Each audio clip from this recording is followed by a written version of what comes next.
18% GST, 350 সিসির কম ইঞ্জিনের TV, AC, ছোট গাড়ি, বাইকের দাম এখন কমবে।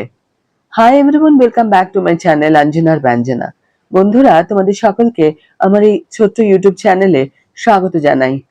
40% একটি বিশেষ হার রয়েছে যা শুধুমাত্র পান মশলা, সিগারেট, চিনিযুক্ত বায়ুযুক্ত জল, কার্বনেটেড পানীয় ইত্যাদির ক্ষেত্রে প্রযোজ্য হবে। পণ্য ও পরিষেবা কর অর্থাৎ জিএসটি কাউন্সিল ঘোষণা করেছে যে 22শে সেপ্টেম্বর থেকে কেবল দুটি হার বহাল থাকবে, 5% এবং 18%। 40%-এর একটি বিশেষ হার রয়েছে যা শুধুমাত্র পান মশলা, সিগারেট, চিনিযুক্ত বায়ুযুক্ত জল, কার্বনেটেড পানীয় ইত্যাদির ক্ষেত্রে প্রযোজ্য হবে। শ্রীমতী সীতারামন বলেন, মধ্যবিত্ত শ্রেণীর ব্যবহৃত অনেক জিনিসপত্র 18%-এর নিচে আনা হয়েছে।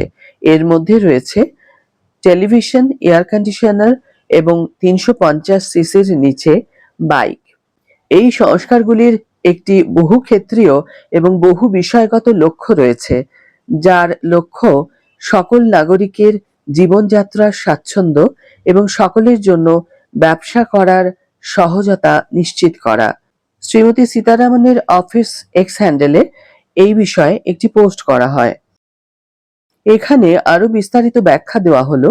1200 সিসির কম এবং 4000 মিমি দৈর্ঘ্যের পেট্রোল, এলপিজি এবং সিএনজি যানবাহন এবং 1500 সিসি এবং 4000 মিমি দৈর্ঘ্যের ডিজেল যানবাহনের উপর 28% থেকে 18% হারে কর আরোপ করা হবে।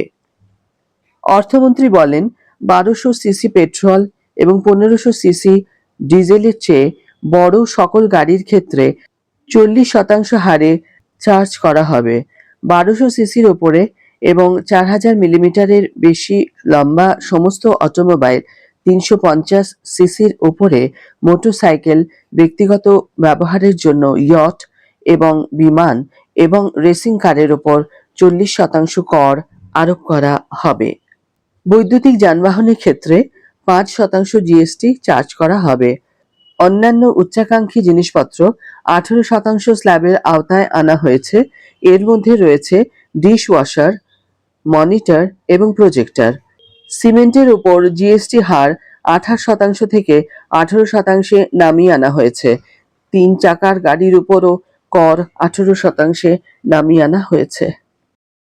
আজকের ভিডিও এখানেই শেষ করছি বন্ধুরা। ভিডিওটি যদি কার্যকর বলে মনে হয়ে থাকে তাহলে অবশ্যই একটা ছোট্ট করে লাইক দিও, শেয়ার করো বন্ধুদের সাথে, কমেন্ট করে জানিও তোমাদের মতামত।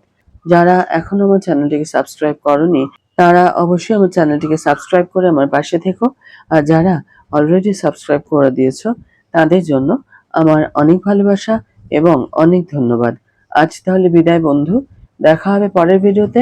ভালো থেকো, সুস্থ থেকো, সঙ্গে থেকো।